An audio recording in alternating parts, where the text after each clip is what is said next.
Jim Carter has been playing Downton Abbey's crusty butler Carson for so long, 6 TV series and 2 films, to be precise, it feels like we know him personally.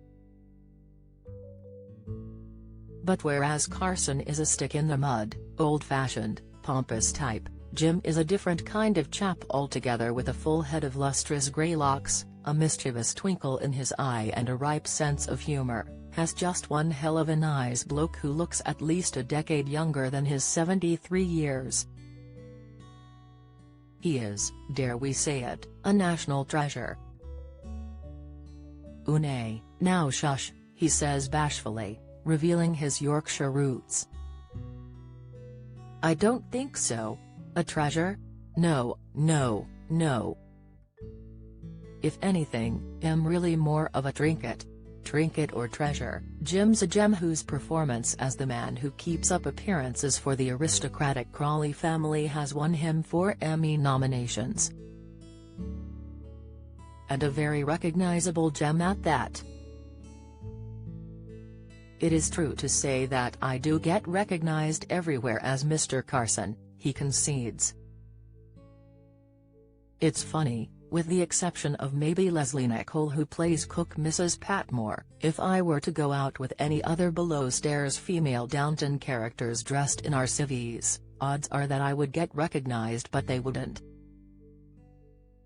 It must be the double whammy of the eyebrows and the voice.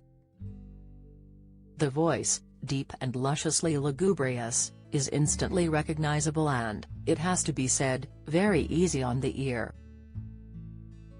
I'm talking to Jim at the digital launch of Downton Abbey, A New Era, the second feature-length film in the series, which is released on platforms early this month. It sees Carson, along with other characters, traveling to the south of France because Lady Violet, the Dowager Countess of Grantham, Dame Maggie Smith, has inherited a Mediterranean villa. Meanwhile, Downton Abbey itself has been invaded by a film crew who are paying top dollar to shoot a movie there.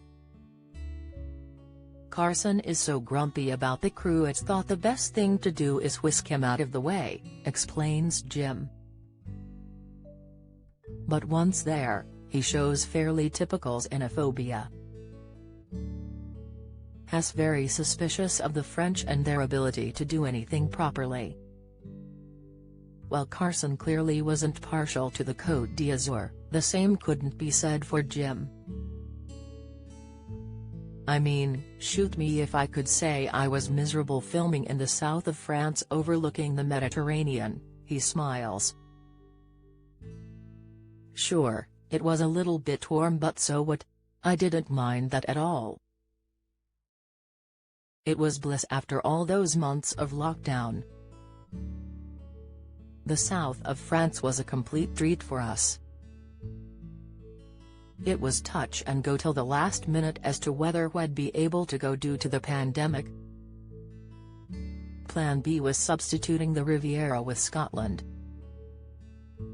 Now Scotland's stunning, but it's not the south of France.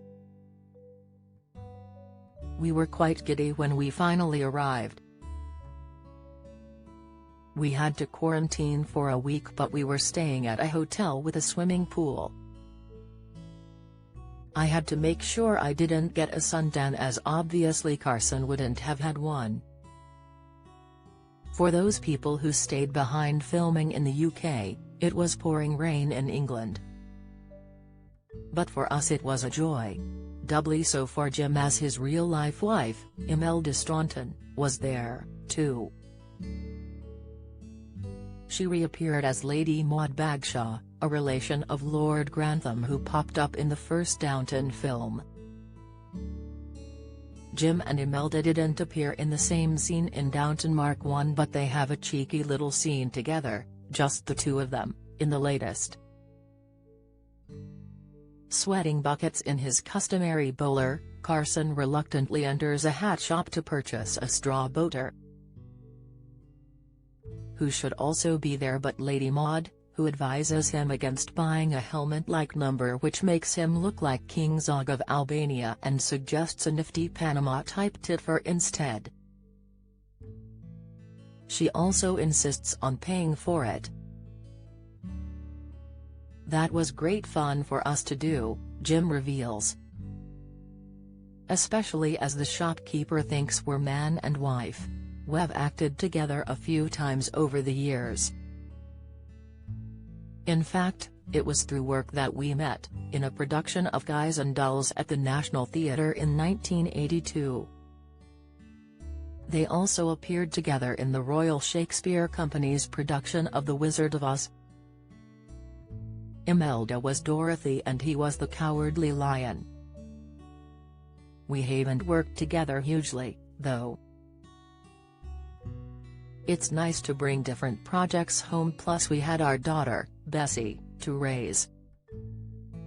I have to say, though, that it came as a bit of a shock when, 3 years ago, Imelda revealed she was going to be involved in the first Downton film. I remember her telling me that she'd just been sent a very interesting film script. "Ooh, anything nice?" I inquired. "Yes," she replied. "Downton Abbey." I said, "What? You're playing a servant, surely?" When she told me she was playing an aristocrat, well, I was furious. The eyes are twinkling and he's joshing, of course. He clearly adores Imelda. I can't help wondering if, as Lady Maud did for Carson, she has a say in what Jim wears in real life. In a dark linen shirt, matching trousers and cream jacket, he's certainly looking very dashing today. "Let's just say I'm not a shopper," he grimaces. Imelda gives me hints, nudges me and says things like, "Jim, it's time to upgrade." She has never likened me to King Zog of Albania, however. One of the few benefits of lockdown for me was not having to go clothes shopping. I didn't have to buy an item of clothing for 2 years and it was heaven. Downton Abbey, A New Era was a smash hit at the cinema and looks to be just as successful on streaming platforms and DVD. The obvious question is, will there be a third film? And would Jim be up for it? "We would all be, I think," he replies. People seem to like the film, so there would probably be a demand for it. It's not up to me, though. But what about, spoiler alert, the death of the Dowager Duchess, Lady Violet, played by Maggie Smith? How would that play out? What about it? Jim teases.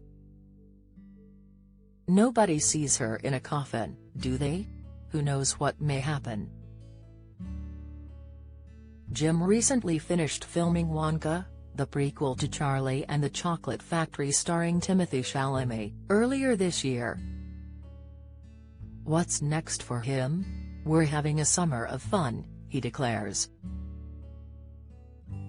Imelda recently finished filming her first season of The Crown. She has taken over from Olivia Colman as the Queen, and doesn't start the second until September, so we're enjoying our garden.